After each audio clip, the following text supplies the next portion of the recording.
Bien, vamos a hablar de lo que es la jerarquía normativa.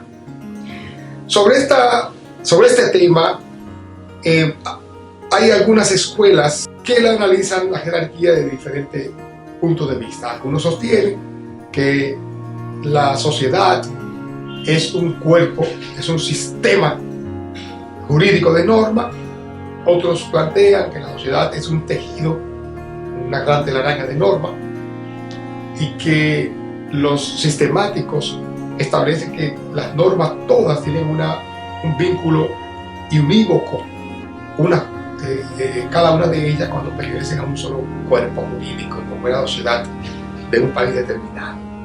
Sin embargo, los conceptos más aceptados que nosotros vamos a abordar en relación a las normas jurídicas, vamos a partir de las teorías de Hans Kelsen, que es un pensador, un investigador austriaco que hizo a mediados o a principios del siglo XIX, dejó una impronta jurídica extraordinaria a nivel general.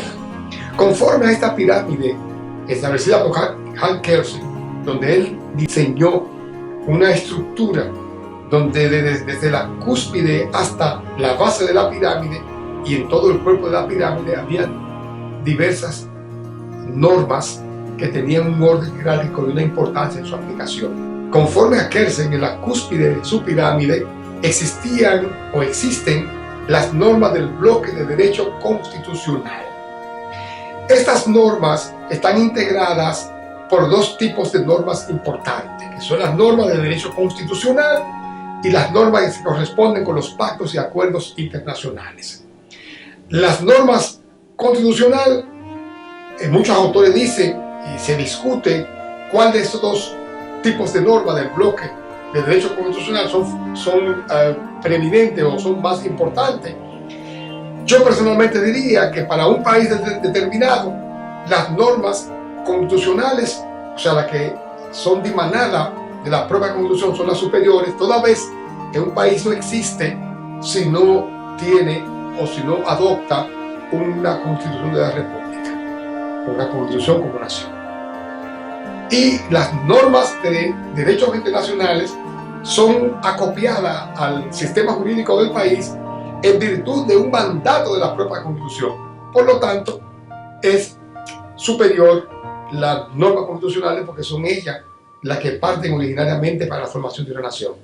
Lo cierto es que tenemos un bloque de derecho constitucional que está integrado por la Constitución de la República, los pactos y acuerdos internacionales que el país suscribe y que son refrendados en el Congreso Nacional. Siguiendo ese mismo orden de la jerarquía de Hans Kelsen, le continúa más abajo de las normas constitucionales y del bloque de derecho constitucional, las normas legales. Las normas legales son aquellas normas que tienen su nacimiento en el Congreso Nacional. Y como ustedes saben, el Congreso de un país, de los países como el nuestro, republicano, quizá también de los parlamentarios, pero básicamente de los países republicanos, está compuesto por dos estamentos importantes, que es la Cámara de Diputados y el Senado del país. Esos dos organismos, conforme a un procedimiento consagrado en la propia Constitución de la República, son los que, observando ese reglamento, observando ese procedimiento, entonces promulgan las leyes que rigen el país. Luego de la ley como norma, continúa descendentemente en ese orden la norma denominada decreto. Y de eso hablamos en la parte introductoria de este curso. El decreto no es más que una norma de derecho que elabora, que promulga el presidente de la República o el Poder Ejecutivo bajo la representación del presidente de la República. O sea, el presidente de la República es la persona física que representa al Poder Ejecutivo como institución de derecho. Y como en el sistema dominicano, el presidente de la República representa a su vez jefe de gobierno y jefe de Estado, o sea, jefe de las instituciones que forman la estructura social política del país y jefe de la instancia que se encarga de administrar los recursos económicos. Le siguen entonces a los decretos las resoluciones y los reglamentos. ¿Quiénes dictan resoluciones y reglamentos?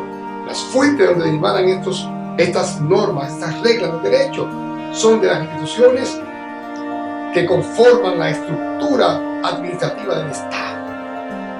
Los organismos especializados y las instituciones que conforman el Estado. En este caso, los ministerios y algunas instituciones, algunas organizaciones del Estado que tienen carácter autónomo o que son especializadas en algo, como el Indotel, por ejemplo, que crean normas relativas a las telecomunicaciones. En caso de ministerios, el Ministerio de Salud Pública, que crea normas relativas a la salud, a la higiene del país. El Ministerio, por ejemplo, de Educación, que crea todas las normas relativas al sistema educativo dominicano, entre otras. Los actos jurídicos también son fuentes del derecho que están constituidos por todas aquellas actuaciones de carácter jurídico contractuales que hacen las personas y que hacen las instituciones. Cuando una institución pública suscribe un contrato para la compra de equipos y materiales, está haciendo un acto jurídico que está sostenido en una convención contractual. Esa es una fuente también de derecho, porque se obligan las partes en virtud del principio de derecho y del artículo 1134 del Código Civil, que establece que las convenciones de las partes tienen fuerza de ley, entre otras múltiples normas jurídicas que avalan y le dan fuerza a los actos jurídicos. Tenemos también la costumbre, que la costumbre no es más que el conjunto de actuaciones que hacen las personas y las instituciones, que también es una fuente del derecho.